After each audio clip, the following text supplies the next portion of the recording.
Don't live luxuriously on your husband's money. The comment from my mother-in-law Wendy freezes the atmosphere at the 60th birthday celebration I organized for my mom. In the midst of this, "All right, let's split the bill then," my usually calm mom says. Wendy looks stunned and lets out a confused, "Huh?" "My name is Layla, and I'm 37 years old. I quit my full-time job when I got married 2 years ago and now work part-time while supporting my husband, Walker. Life was great until last month when we started living with Wendy. The reason? My father-in-law passed away. He died of cancer 3 months ago, leaving Wendy to live alone. Wendy felt scared and lonely living by herself, so we moved into Walker's family home. Before we got married, Walker had told me, "I'm an only child, so I'll have to take care of my parents. I want to be there for them, especially if they need caregiving." Wendy is a kind person, so I agreed to live with her in the future, even offering to help with caregiving. She never interfered in our marriage, and she was a great homemaker when my father-in-law was alive. I respected her and thought I was lucky to have such a good mother-in-law. So, we started living together earlier than planned, and I was looking forward to a happy life as a family of 3. But I never expected Wendy to turn out the way she did. A month into living together, we started to feel more comfortable around each other. "Hey Layla, I want to eat hamburgers for dinner tonight. Can you make some?" I often get dinner requests like this. "Sure, let's have hamburgers for dinner tonight." Some mothers-in-law apparently won't eat anything their daughters-in-law cook, but Wendy enjoys my cooking. She never complains about my cleaning or laundry either, making it easy for me to manage the household. "I'm really glad we're living together, Layla," she even says, making me feel fulfilled. It makes me happy to be praised by someone I respect. However, I sometimes wonder why Wendy doesn't do any housework. She praises me, but never lifts a finger herself. She leaves her dishes in the sink and doesn't even take her trash out. It's like living with a traditional dad. On top of that, if you eat sweets, leave the garbage on the spot. When I clean, I find crumbs everywhere, presumably from snacks Wendy has eaten. Wendy lives on the inheritance and survivor benefits from my late father-in-law. Walker gave all the inheritance to Wendy, saying, "My mom put up with my dad's whims all her life." I didn't quite understand, but it's not my place to get involved in their financial matters. As long as they're both okay with it, I thought it was fine. But when Wendy spends her days doing nothing, living off my late father-in-law's inheritance and survivor benefits, it starts to bother me. I wish she'd at least clean up after herself. She used to be so good at housework when my father-in-law was alive. Why has she become so careless now? Curious, I gently ask Wendy about it. "My husband was a very strict man, and I couldn't defy him. Now that he's gone, I'm finally free." It turns out my father-in-law was a henpecked husband, and Wendy felt she couldn't go against him. I remember how he used to sit still during meals, ordering Wendy around. Was that what it was? Now I understand what Walker meant. And I can't help but feel sorry for Wendy. I'll take care of the housework from now on, I decide, considering Wendy's feelings. But then, Wendy starts making more and more demands. "Can you take a day off from your part-time job today? I want you to drive me to my friend's place." I can't take a day off. I firmly decline. And then she says, "Is your pocket money that important to you?" "Excuse me?" I can't believe what I'm hearing. "Spending money." I work part-time for the family, not for pocket money. Considering we've just started living together and will continue to do so, I don't voice my complaints. "Hey, we're out of milk." can you go buy some now? I can't start my day without milk. Can't you see I'm about to leave for work? If you hurry, you won't be late. Hey Layla, my trash can is full. Take it out, and while you're at it, vacuum and mop my room. It's getting dirty. Wendy starts taking advantage of my willingness to do housework without complaining. This is too much. I gently tell Wendy what I can't do. I'm telling you to do it, so do it. Why can't you? She gets furious. I'm at my wit's end. And decide to consult Walker. Seriously? I'm sorry. Walker apologizes and immediately scolds Wendy. Mom, you should take care of yourself. Unlike Layla, who works part-time, you're home all day. But Wendy just brushes it off. Yeah, I get it. She clearly doesn't. I start to feel uneasy about this living arrangement. Walker seems to sense my feelings. I'll take care of Mom as much as I can. If there's anything I can do, just let me know. I feel relieved by Walker's words. And true to his word, Walker starts dealing with Wendy's whims. But Wendy isn't happy about it. Why is Walker doing this? Layla, as his wife, you should be the one doing these things. Walker is the breadwinner, and you're just a part-timer. You think it's okay to make a tired Walker do this? Come on, Layla, wash my dishes right now. At this, Walker is furious. Hey, Mom. Stop making Layla do everything. If you're going to talk like that, shouldn't you, who does nothing all day, be the one doing the housework? He has a point. But Wendy is angered by Walker's words. What are you talking about? Your father always told me, a wife must take care of the family, a wife must obey her husband. Now that he's gone, I'm not anyone's wife, and I'm the head of this household. That means Layla, as your wife, should be taking care of me. Is Wendy still bound by my father-in-law's words?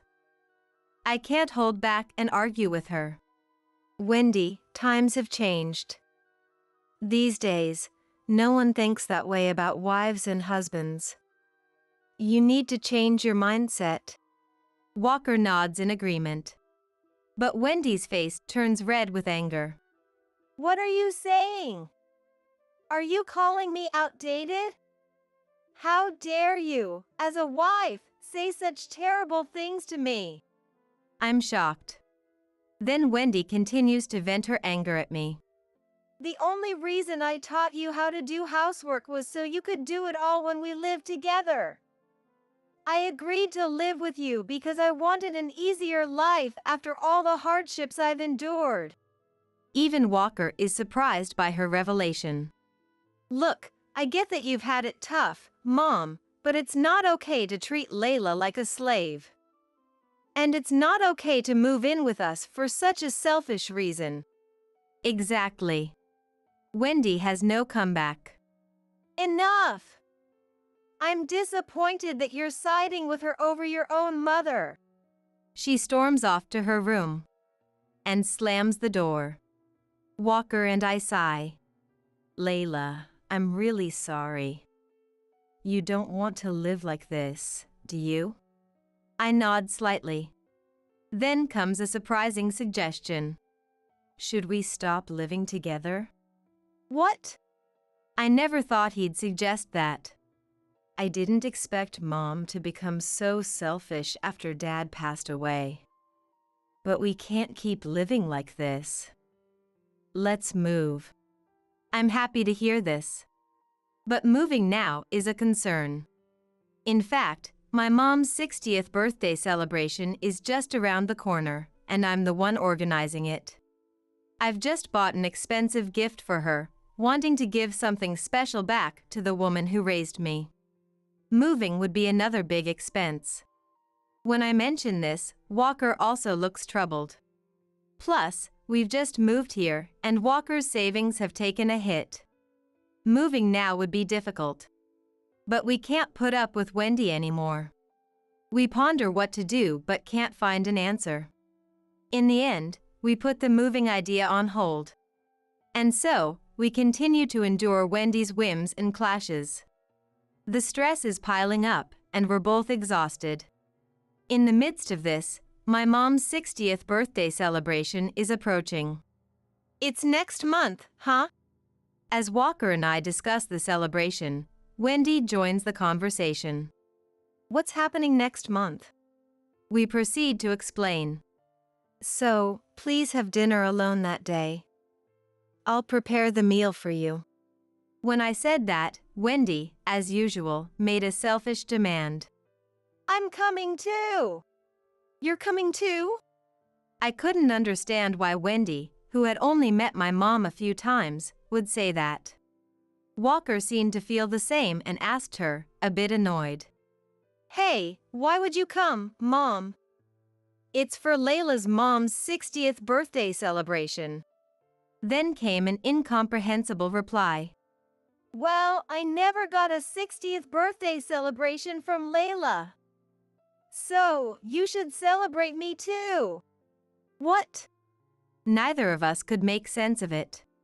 Wendy is 63, and when we first met, she was already past 60. Yet, she's demanding a celebration? Walker couldn't understand her logic either and kept arguing. This is ridiculous. But Wendy wouldn't budge, insisting. I'm going. Celebrate me too. So, they kept arguing. This was getting nowhere. Fine. If my mom agrees, then Wendy can come too. I called my mom. Would it be okay if Walker's mom also joins the 60th birthday celebration? My mom graciously said. Sure. Yay! Then I'm coming to the 60th birthday celebration. Ugh. This is turning into a hassle. Walker and I exchanged glances, both probably thinking the same thing. But we had no idea what was coming. Little did we know that Wendy's selfishness would escalate even more on this particular day. On the day of the 60th birthday celebration. We headed to my parents' house by train. Why are we taking the train, Layla? What happened to the car? I hate trains. My mom loves her alcohol. And the plan was for everyone to drink. That's why we couldn't drive. When I explained, Wendy looked displeased. Well, you could just abstain from drinking, Layla. I'll drink your share too. So get off the train now and go rent a car. I can't do that. My mom is looking forward to drinking with me, I said, refusing her demand. She kept grumbling. It's not like the train ride was that long. It's only about 20 minutes from our house to my parents'. Despite feeling embarrassed by her loud complaints on the train, Walker and I finally arrived at my parents' home. We were greeted by my mom, who then said hello to Wendy. Layla is always in your care. I hope she's not causing any trouble? Wendy laughed and responded in a way that was completely out of line. Ha ha ha. She's always a handful. She does the housework I've taught her, but she's so busy trying to make extra money that she sometimes doesn't listen. But hey, she's the wife Walker brought home. Walker immediately scolded Wendy. Mom! What are you saying? My mom and I were stunned. Ignoring that she wasn't even a family member, Wendy led the way into the house. You're having a hard time living with her, aren't you? My mom whispered this to me so Wendy couldn't hear. I could only respond with a wry smile. When we got to the living room, the catering we had ordered was already there. I had told my mom, You don't have to do any of the serving or cleaning. So Walker and I started setting the table. Why are you making Walker do this? You should do it yourself. I couldn't believe she would say something like that here, too. Walker was visibly frustrated, while my mom quietly observed. Wow, this looks delicious. I didn't expect to eat such a feast. I'm glad I came all this way for this 60th birthday celebration. She's a guest in someone else's home, yet she acts like this. Does she have no common sense? The celebration began with a toast. My own father passed away 4 years ago. Wendy used that as a topic to steer the conversation. Your husband passed away too, right? Isn't life great living off the inheritance and survivor's pension? I've been having a blast since my dad passed. I couldn't believe she could bring up such a topic so casually. I ate my meal with a strained face. Every time Wendy said something inappropriate, Walker would step in, saying, Stop it, Mom! He looked exhausted. We both regretted bringing her along, to say the least. For the record, my mom works and doesn't rely on my dad's inheritance or survivor's pension. She seemed taken aback by Wendy's comments, too. Then the topic shifted to the catering I had ordered. So, this is delicious, but how much did it cost? Was it expensive? Like $200 or $300? Another tone-deaf comment. Just as I was getting fed up, Wendy suddenly became angry. You know, it's fine to celebrate your mom's 60th birthday, but doing it with Walker's money isn't right. Use your own spending money. What is she talking about all of a sudden? I paid for this catering from my own part-time job earnings. But Wendy wouldn't listen. You can't possibly afford such an expensive meal on your measly salary. She even went as far as to say that. Don't be so cheeky, spending your husband's money like that. Why would she say such a thing during my mom's 60th birthday celebration?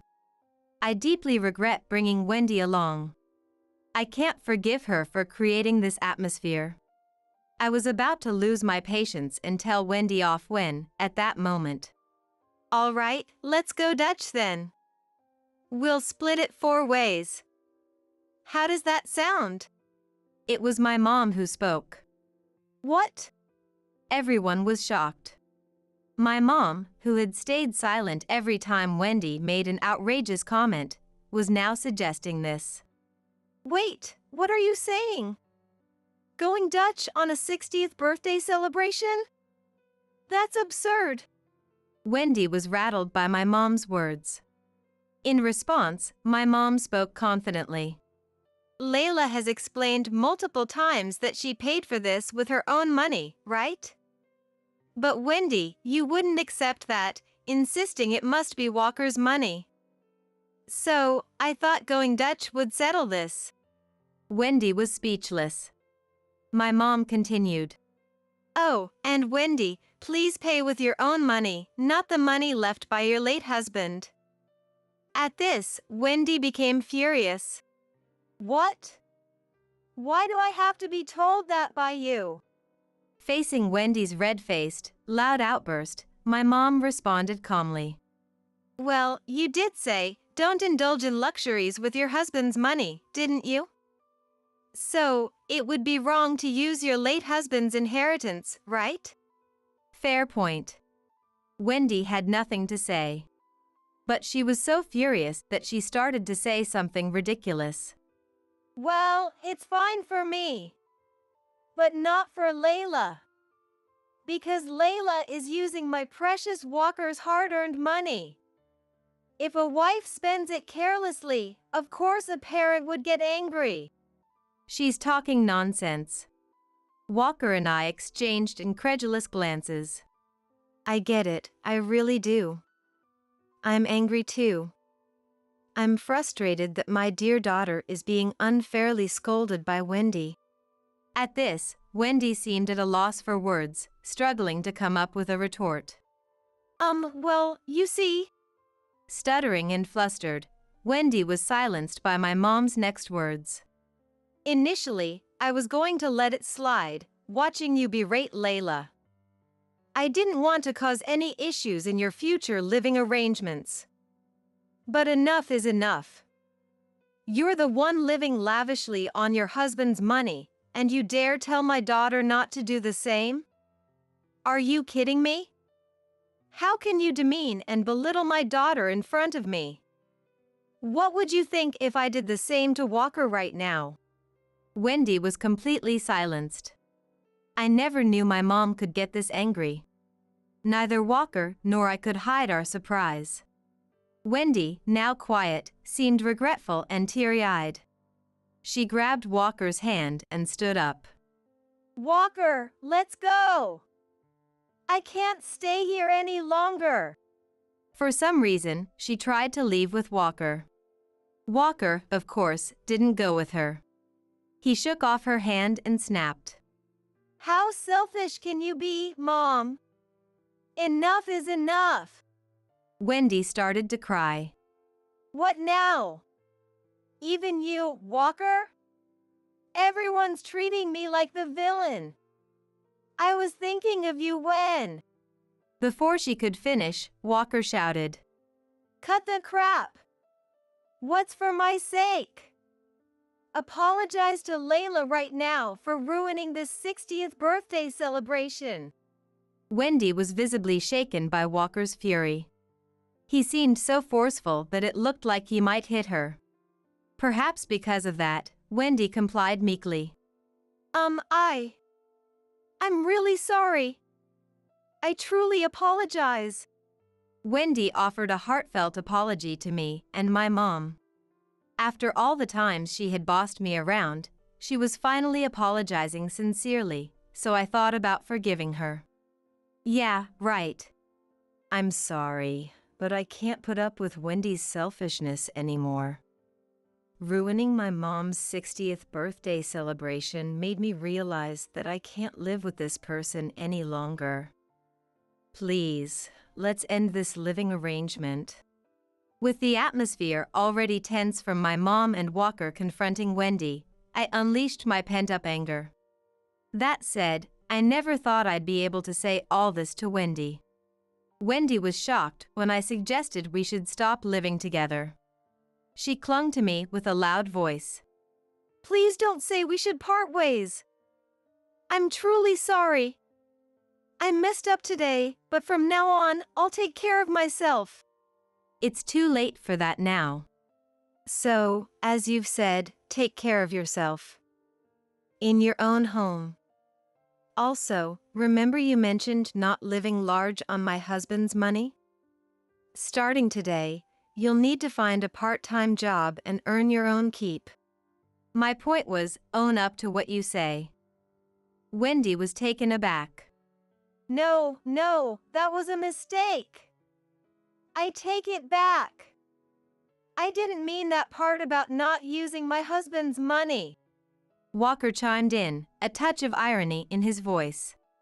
So, moving forward, Layla can do whatever she wants with my money, right? Exactly. Wendy was at a loss for words. I was on the verge of bursting into laughter. Everyone blamed her, and she was clearly out of options. Walker didn't hesitate to lay it out straight. Stop depending on my dad's inheritance, Layla, and me. We'll separate our living arrangement, and Moem, you need to work. Wendy kept repeating. Impossible. Look, Dad's inheritance isn't endless. One day it'll run out. Can you live on just survivor benefits and your own pension? You're not actually planning on depending on my salary, are you? Wendy looked utterly confused. How about working part-time at a subsidiary of my company? Walker made a helpful suggestion. But Wendy kept hesitating, saying, But, no. Then I can't help you. We'll move out soon and cut off all contact. Considering recent events and today, I think it's fair. Wendy panicked at Walker's finality. Fine. I get it. I'll do it. Just don't cut me off. And that's how Wendy put an end to her freeloading life. So, the disastrous 60th birthday celebration came to an end. We all apologized to MOM and hurried home to start looking for a new place and packing. As soon as we found a new home, we moved. During this time, Wendy was noticeably more considerate, just like when we started living together. She even started helping with the chores. But that didn't mean we could continue living together. Wendy, please reconsider. I'd been saying no every time she asked, trying to make her reflect on her actions. It seemed Wendy was having regrets about her own behavior. Walker, my husband, had a proposal for her to work at his subsidiary company. If you slack off or are late, I'll hear about it. Plus, it's a subsidiary of the company where my son works. If you screw up, it'll reflect badly on me. He figured a reasonable mom would consider. Basically, Walker was taking control until Wendy couldn't mess up her life anymore. He's a tough cookie, I thought. Days later, Walker told Wendy, I spoke to the factory manager at the subsidiary. You have a job interview. With no escape, Wendy reluctantly went to the interview. She got the job and started working 5 days a week. Since she had been so lazy before, work seemed pretty hard, and she spent her days off sleeping. As Walker had suspected, her work ethic was quite diligent, lest she ruin her reputation and, by extension, his. Working 5 days a week made her too tired to make a mess at home, which helped keep the household in order. In the midst of all this, she confided, How long will I be stuck like this at my age? Living alone is lonely. If she hadn't been treating me like a slave, everyone could have been happily living by now. By the way, we had to redo the celebration for my mom's 60th birthday because Wendy had ruined it the first time around. It took some time to save up the money. Of course, Wendy wasn't there. When I proposed to my mom that we redo the 60th birthday celebration, she declined, saying, I appreciate the thought, but it's too expensive. Your feelings are enough. In that case, I said, and decided to prepare a nice meal at home. We had a delightful 60th birthday celebration redo. My mom was overjoyed, and Walker also celebrated with us. Hey, Layla, you're not drinking? Well, actually. That day, my mom saved me from the unpleasant Wendy. They say motherhood is a strength, and it's true. I'd been frustrated and stressed by Wendy, so this event reminded me of how great a mom can be. I want to be a mom who, no matter my age, cherishes her children just like mine does. Kids who play sports sure do eat a lot, don't they? I wonder if that's enough food for them. Yeah, it's not just food, but clothes and tuition fees cost a lot too. That's right. Groceries and tuition fees really add up. And with exams and everything else coming up. That's why, Nancy, I truly appreciate you sending us meat. From Susan's behavior, I began to suspect her true intentions. Surely, Susan wanted cash, not meat or vegetables. I get that. But it's a fact that growing kids costs a lot in food expenses, right? I hinted at my reluctance to provide cash assistance indirectly. Once you start giving cash, it's clear the demands will only continue. Nancy, while food is important, if we had cash, I think we could buy the kids things that would make them even happier. Susan continues to hint at a strong preference for cash. Understood. Let's do this then. We'll scale back on the meat and vegetables and find another way to support you. Trust Nancy to understand. Thank you. I look forward to our continued relationship. My name is Nancy, 67 years old. Ever since my husband passed away a few years ago, I've been enjoying a carefree life living alone.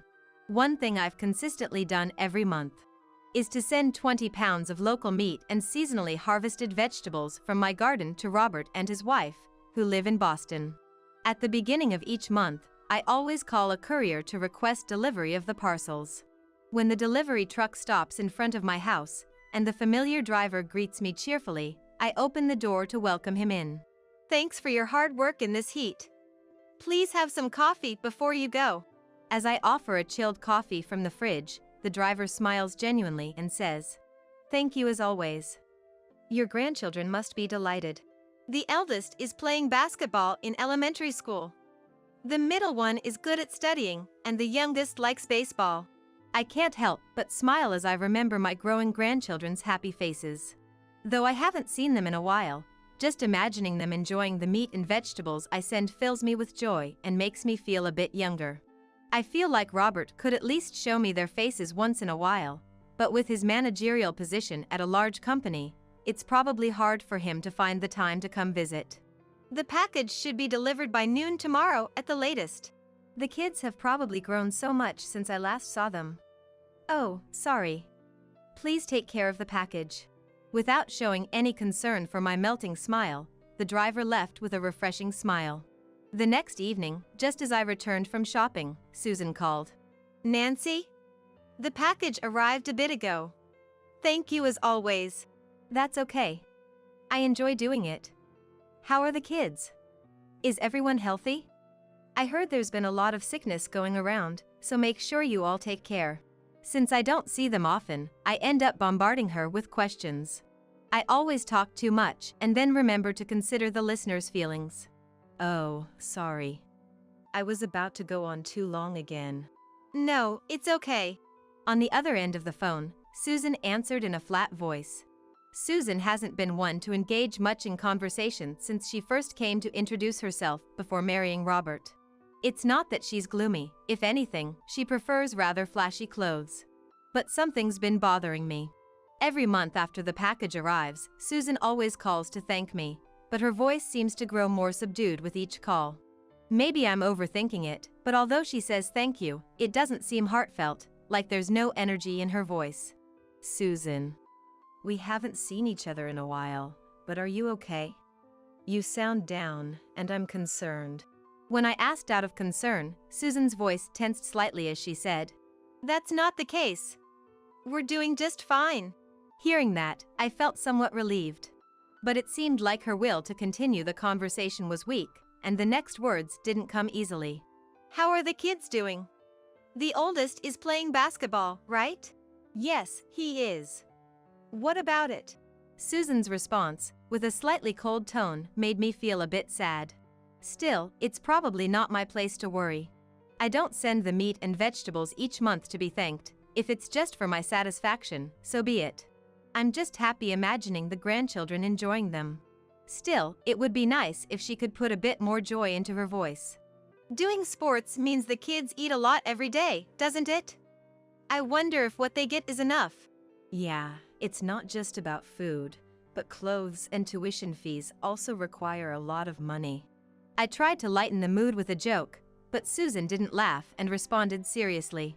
I understand that all too well, having raised Robert. Groceries and tuition really do add up. And with exams and all coming up. That's why, Nancy. I truly appreciate the meat you send us, but... Susan seemed to want to expand on the conversation but hesitated to continue, as if finding it difficult to say more. From the way Susan spoke, I began to sense her true intentions. She probably wants cash instead of meat or vegetables. I'm well aware of that. But it's a fact that those growing kids rack up a significant food bill, right? I want to help with that. I indirectly expressed my reluctance to provide cash assistance. Once you start giving cash, it's clear that the demands will only continue. And unlike meat or vegetables, cash can be turned into anything. I want to see the joy on my grandchildren's faces in a tangible form. For that, I believe food is the most effective, not cash. Nancy. Food is important, of course, but with cash, I think we could buy the kids things that would make them much happier. Susan still hints at a strong preference for cash. Usually, Susan doesn't try to speak up much, but this time, she seemed unusually assertive. Understood. Let's do this then. We'll scale back on the meat and vegetables and find another way to support you. I avoided direct statements and subtly communicated a change in our support strategy. Susan, with a voice full of vigor, said, "Just as I expected from Nancy, thank you. I look forward to our continued relationship," and hung up. Upon reflection, Susan was right. The kids need more than just food. Tuition is a significant expense, and so are writing supplies and clothes. Even though Robert is in a managerial position at a large company, it might not be easy economically to raise growing children. With that thought, instead of financial support through meat and vegetables, I decided to buy and send textbooks, dictionaries, and sports shoes the children might like. A month later, I received another call from Susan. From her tone, low and lacking energy, I immediately sensed it wouldn't be a happy conversation. "Nancy, thank you for the gifts for the kids." Her words conveyed thanks, but it was clear her heart wasn't in it. There was no sense of joy or gratitude, but rather it felt almost like anger. "It's okay. But maybe it wasn't enough? I asked the store clerk for the most popular sneakers for kids these days and bought them, but didn't the kids like them?" The first thing that came to my mind was the disappointed faces of my grandchildren. "It's not like that at all. Why can't you understand?" Susan's voice was laden with emotion, and she made no attempt to hide her anger. But I couldn't understand why Susan was so angry with me. "Susan, what's wrong with you? Is there something you're unhappy about?" Susan took a deep breath over the phone and said, "Listen, Nancy. Don't make me say it over and over. I don't want food or goods, I strictly want cash. When you send those things, their use is already predetermined." Although I had vaguely suspected it, I hadn't expected her to state it so bluntly. I started to worry that there might be some financial troubles in Robert's household. Maybe Robert had made a significant mistake at work and was in a difficult position. Or perhaps he was under so much work-related stress that he had accumulated a large amount of debt and was now trapped in a situation where he couldn't do anything about it. Otherwise, I couldn't think of a reason why Susan would be demanding cash so insistently. If he's a manager at a large corporation, it's hard to imagine them struggling financially under normal circumstances. "Are you in some kind of serious situation I don't know about? What does Robert say?" As soon as I mentioned Robert's name, Susan started talking faster on the other end. "Robert has nothing to do with this. He's busy with work and doesn't want to worry about family matters too much. That's all." While she sounded like a considerate wife worried about her husband, her rapid speech made me feel like she was hiding something she didn't want to be discovered. "I see. Let me think a bit more about whether to send goods or cash. I'll try to help in the best way I can. I'm going to hang up now." Avoiding a clear answer, I kept my thoughts vague. Susan kept complaining until the end of the call, but I decided to completely ignore it. In the evening, timing it for when Robert would be finishing work and heading home, I decided to call him. I usually don't call Robert because he's busy with work, but there was something I had to ask this time. Robert must have been surprised to receive an unexpected call from home, answering after just 3 rings. "What's up? It's rare for you to call. Is something wrong?" Robert skipped the greetings and immediately asked about my situation. He probably thought I had fallen ill and couldn't move. "I'm fine. The doctor even joked I'm good for another 50 years. But I have something important to talk to you about, Robert." After hearing I was fine, I could sense tension in Robert's voice over the phone. "Is everything okay with your job? Are you facing any troubles?" It took Robert a few seconds to respond, then he started laughing. "What's going on? Did someone call you saying I've done something bad? That's got to be a scam." Hearing Robert's words, I was relieved my worries were unfounded. At the same time, I felt my suspicions about Susan growing stronger. "Susan called, and she seemed to be struggling with money. But if your earnings are fine, there shouldn't be anything to worry about, right?" "Is that true? I had no idea. Susan hasn't talked to me about any of this." Robert was also confused, hearing about this from me for the first time. I went on to tell him about how Susan had rejected the meat and vegetables I used to send, and even the stationery, clothes, and sneakers I bought for the grandchildren were not well received. Robert, who had been silent at first, became very serious. So that's why we haven't been getting any meat from you. The kids have been complaining about missing your delicious meat. So it was like that. The eldest is playing basketball, right? Are they eating well? The eldest and even the youngest, who recently started baseball. But they complain about the cheap meat Susan buys not being tasty since your meat stopped coming. Knowing the truth from Robert made me decide to verify Susan's intentions. Are you going to be home this Saturday, Robert? Will everyone be there? Evening should be fine. The kids will be home by then. Wait, Mom, you're not planning to come here, are you? That's the plan. Is it inconvenient for you, Robert? No, not at all. Yeah, maybe when the family's all together, we need to have a talk with Susan. Robert readily agreed with my suggestion. On the appointed Saturday, I took the unfamiliar step of flying up to the city. Robert had initially offered to pick me up from the airport, but I declined, thinking it would alert Susan, and took a taxi to their house instead. After pressing the doorbell, Hello? a woman's cheerful response came, and the front door opened. Good evening, Susan. It's been a while. As soon as she saw my face, Susan's expression froze. She seemed to be frantically pondering in her mind whether to accept the sudden appearance of me. May I come in, even though it's quite sudden? That would be. I need to consult with Robert first. It would be troublesome. Susan stood in my way, blocking entry, but Robert came out from the hallway and said, Good to see you, Mom. Come on in. Noticing brand-name women's shoes at the shoe cabinet. How much did these shoes cost? I murmured quietly under my breath. As the barrier Susan set up easily crumbled, she hurried into the living room. I changed into the slippers Robert offered and quickly followed Susan. Entering the living room, I couldn't believe my eyes. A luxurious chandelier hung from the ceiling, shining brightly, and brand-name bags were scattered carelessly on shelves and sofas. The sofa and table were also stylish, made by famous international designers. They did not look like a household struggling financially.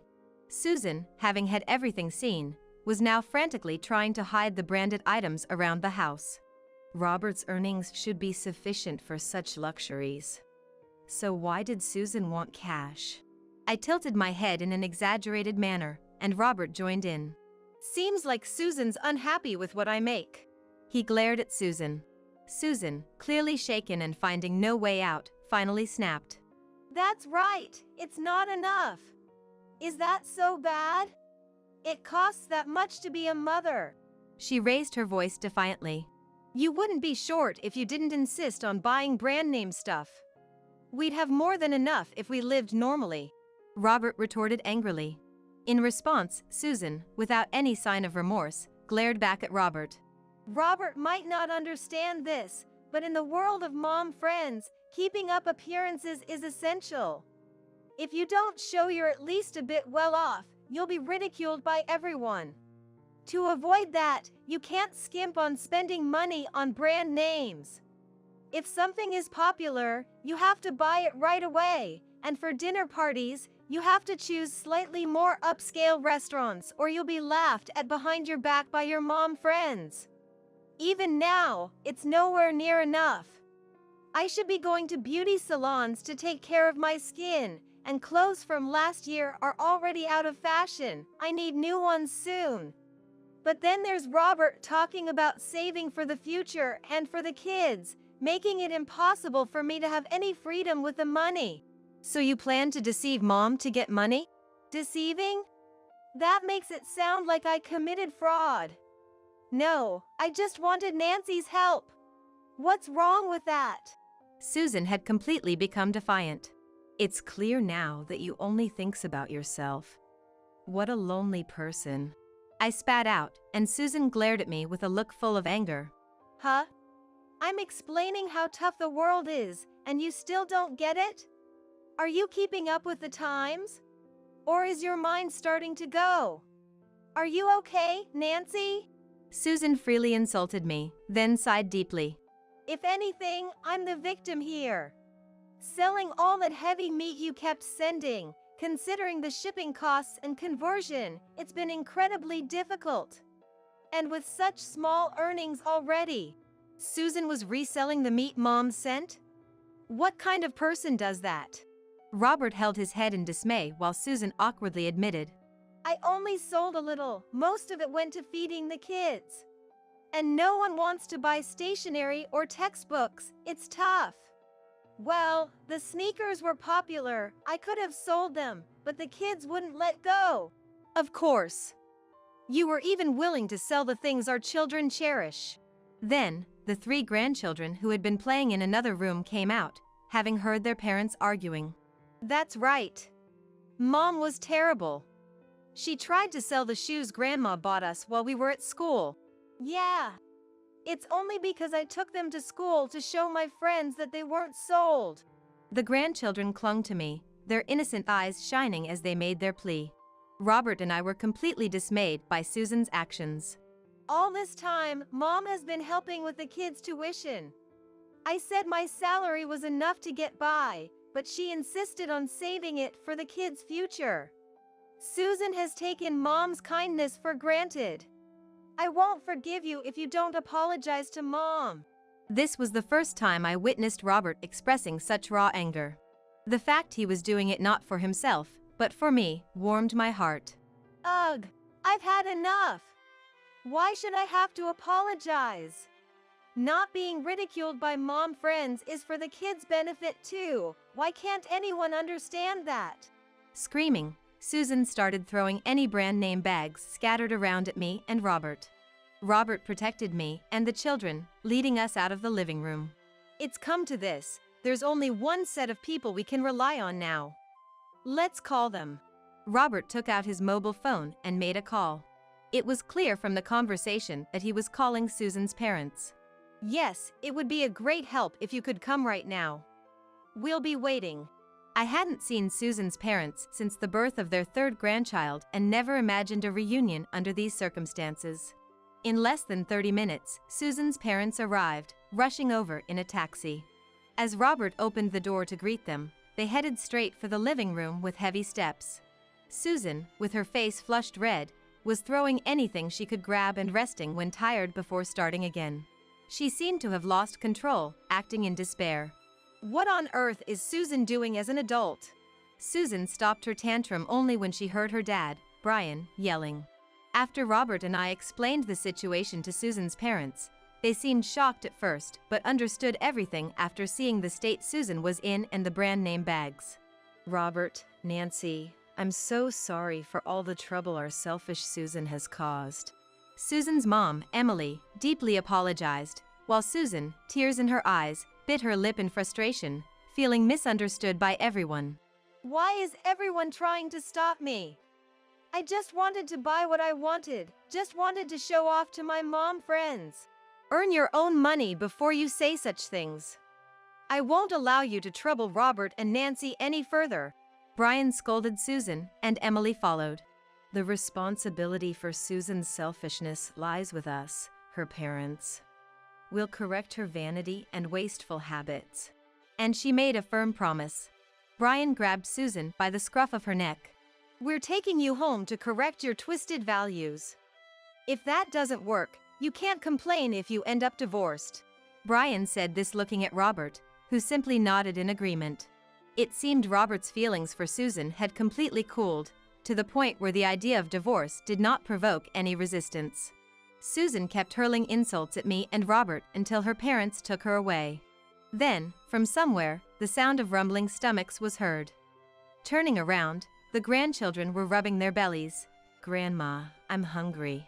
Remembering that we hadn't had dinner yet, I rolled up my sleeves. Then, tonight Grandma will cook. I brought some vegetables with me.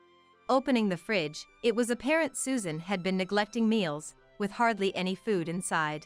Still, using what was available, I managed to make 3 dishes with years of housewife experience. Wow, Grandma, you're like a magician. Seeing how the grandchildren enjoyed my cooking, I decided to move in and take Susan's place in this household. Robert had no objections, and the grandchildren were overjoyed. Yay! Having Grandma's cooking every day is the best, Michael said. While we were eating, I asked the grandchildren about what kind of mom Susan had been, and the answers were astonishing.